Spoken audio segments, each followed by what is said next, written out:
Olá, leitores, tudo bom? Professor Pedro Rachid aqui para mais um vídeo. Não esqueça de curtir, compartilhar, se inscrever aqui no canal, tem meu apoio e minhas redes sociais aqui na descrição. Muito bem, então o livro de hoje é Todo Mundo é Incompetente, Inclusive Você, que seria o princípio de Peter, que é o autor deste livro aqui. O que acontece com este livro? Ele foi escrito na década de 70, algumas pessoas dizem que ele escreveu com cunho humorístico, mas eu achei o insight, né, a percepção que ele teve de algumas coisas interessantes, então eu vou discutir aqui rapidamente, vou apresentar alguns conceitos. Então basicamente o que o autor está falando?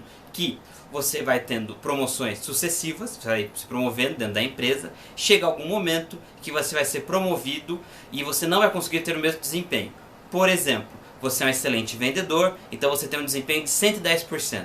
Aí você vai ser promovido a gerente, aí o seu desempenho cai para 70%. Você, ou 80%, enfim, você ainda é um bom profissional, só que o seu desempenho não é tão alto quanto o seu cargo anterior. Então seria essa justificativa. Como conclusão, em algum momento, todas as pessoas da empresa iriam ser promovidas para um cargo que ela não alcançaria esse 100% ou 110%. Então seria esse insight que está dentro desse princípio de Peter. Muito bem, então essa apresentação inicial está aqui na página 71.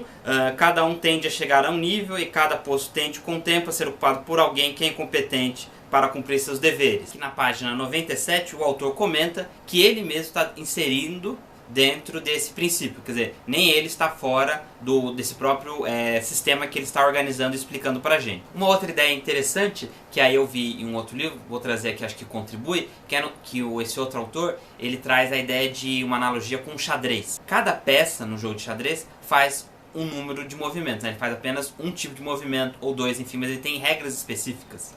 Então quando ele faz o comparativo com as pessoas na empresa, o que acontece? Às vezes o gestor ele fala, nossa, se o João consegue fazer tais coisas, porque a Maria também não consegue fazer tais coisas. Então, traçando paralelo com o xadrez, o que acontece é que, claro que o ser humano ele tem um gap ali, uma distância que ele pode melhorar, mas não quer dizer que ele pode fazer tudo que o outro faz. Seria um sentido de um trabalho em equipe, né? Competências e habilidades de cada pessoa iriam se complementar, porque no xadrez você ganha com as habilidades e competências, né? Com os movimentos das peças, de todos aqueles movimentos, no conjunto você consegue ganhar a partida. A mesma ideia na empresa. Então, enfim, eu lembrei desse paralelo, estou trazendo aqui. Como consequência disso, na página 20, como funcionaria a empresa? Então ele traz lá várias informações para discutir isso, algumas análises, enfim, que...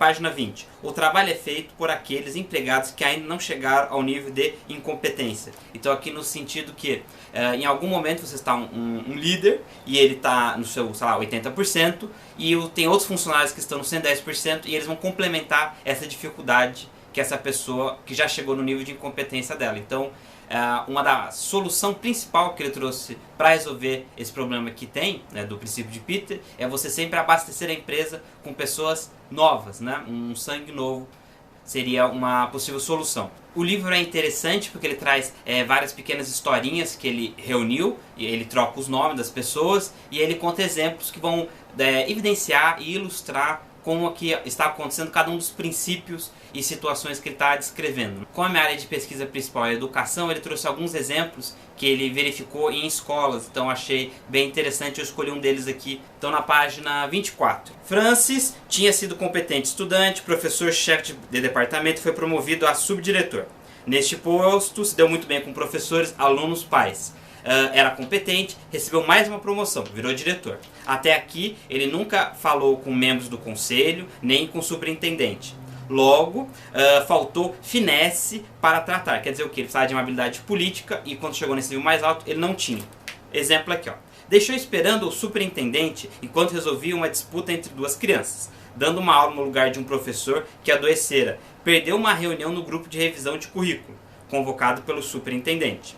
Trabalhava tanto dirigindo a sua escola que não lhe sobrava energias para organizações comunitárias. Declinou de ofertas para presidir comissão de programa de pais e mestres e professores, presidente da Liga de Melhoramento de Comunidade e consultor do Comitê de Literatura.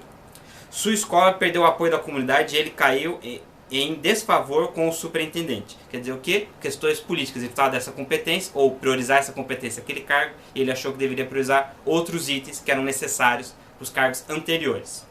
Então eu achei bem interessante essa análise. veio a ser tido pelo público e seus superiores como diretor incompetente. Quando vagou o posto de vice-superintendente, o conselho escolar recusou-se a nomeá-lo. Ele permanece e ali ficará até aposentar-se, infeliz e incompetente como diretor. Logo, então, ele traz uma solução que é afastar essas pessoas que chegaram no nível de incompetência para locais na empresa que eles vão aparecer pouco, logo para permitir que as pessoas que ainda não subiram de cargo, ainda não estão no nível de incompetência, possam trabalhar bastante e fazer a empresa render. Depois, na página 35 e 36, ele discute avaliação de desempenho e o que seria o desempenho e a hierarquia. Então, como é um livro mais antigo, a hierarquia das empresas era muito mais forte do que é hoje. Logo, o supervisor, né, ou o diretor, que vai verificar esse cara é competente e esse não é. Não está usando critérios claros ou o mais claro possível. Então, muitas vezes você vai subir por questões políticas ou porque você parece que é competente para vencer a burocracia, mas não para gerar resultados efetivos na empresa. Então ele discute essa ideia, esse insight também em algumas páginas, com alguns exemplos, também é bem interessante. Logo, então, na página 37, a competência como a verdade, a beleza e as lentes de contato está nos olhos de quem tem. Caso o trabalhador brilhante e produtivo, que além de não ser promovido, é dispensado de seu posto. Esse aqui no caso, porque uma pessoa muito competente, ela pode burlar a burocracia ou diminuir para aumentar a eficiência da empresa. Só que isso pode ser ruim, porque na verdade, quando você vai sendo promovido nessas empresas que tem muita burocracia, o ideal é que você faça seguir a burocracia criada. Então, se você está diminuindo a burocracia, você está diminuindo os cargos. Então, seria essa dificuldade. Ele discute aqui. Tem um exemplo mais à frente que eu vou trazer que vai ilustrar bem essa situação. Uma conclusão na página 39.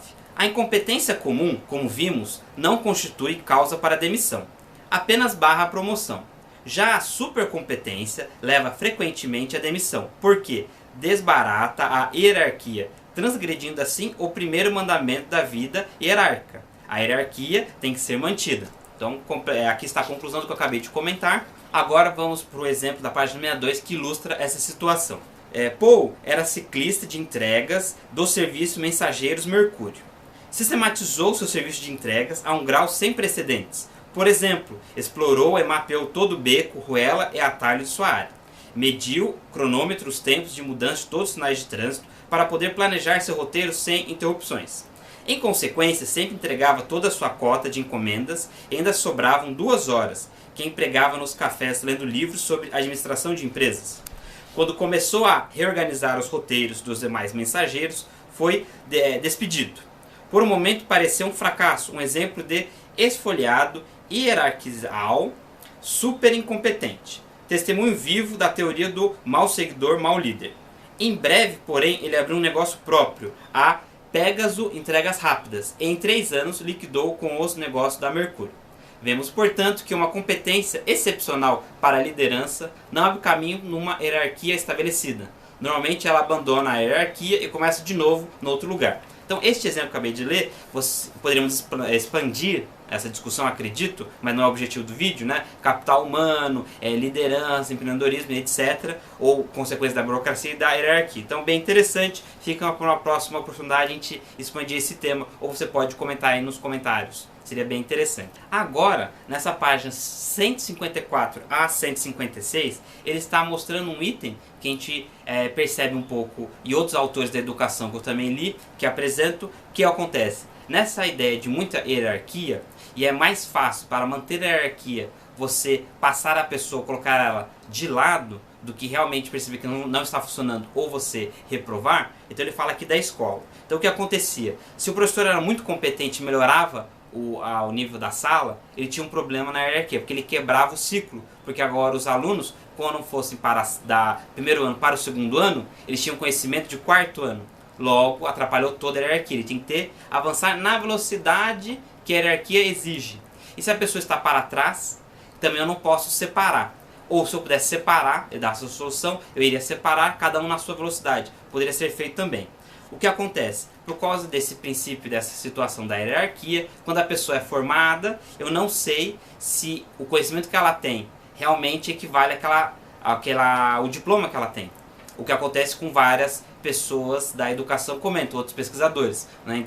Enfim, é uma discussão muito mais ampla, mas é bem interessante aqui. Vou ler aqui um trecho para ilustrar essa ideia. Os certificados, diplomas e graus educacionais estão perdendo valor como medidas de competência. No sistema antigo, sabia-se que um aluno reprovado na primeira série devia ser ao menos competente no nível anterior. Então, se você foi provado no 2, mas você tem as competências do 1. Estava claro isso, ou era mais claro isso. Logo, entendia-se que o estudante reprovado no primeiro ano da universidade, com certeza, era um competente no curso científico. Então, se você não passou o primeiro ano da faculdade, mas você era competente no ensino médio.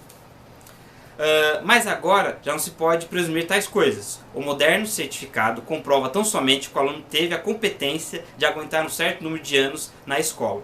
Então, é um item que vários outros autores discutem, é um tema muito amplo, com várias coisas peculiares para cada ano, envolve muitos outros segmentos de estudo, enfim, mas aqui também podemos abrir daqui para próximas discussões. Achei bem interessante essa página também. Agora, para encerrar o vídeo, se chegou até aqui, muito obrigado, na página 158, ele fala do computador. Então, na época que ele escreveu, os computadores não eram tão potentes como nós temos hoje, internet, WhatsApp, etc. Mas fica um insight bem interessante aqui. Muito bem, um computador, quando você coloca qualquer instrução menos clara, ele simplesmente pisca as luzes e fica esperando esclarecimento. O computador não tem tato, não adula, não usa de julgamento. Nunca diz, sim senhor, agora mesmo senhor, antes de uma instrução errada, depois sai e faz o certo, o que tem que fazer. Simplesmente segue as ordens erradas, contanto que sejam claras. Então aqui tem um insight que o computador vai fazer, né, o que acontece, mas no caso toda a explicação do princípio dele. Então se tem um chefe que está num nível de competência, logo os outros funcionários que ainda não chegaram nesse nível vão complementar esse gap que esse líder, né, que foi subido na hierarquia, está representando. Acredito que eu consegui mostrar qual é o princípio de Peter, seu funcionamento, se tem algumas páginas e insights do livro. Chegou até aqui, muito obrigado, não esqueça de curtir, compartilhar, se inscrever. Tem minhas redes sociais e o apoia-se aqui na descrição. A gente se vê no próximo vídeo.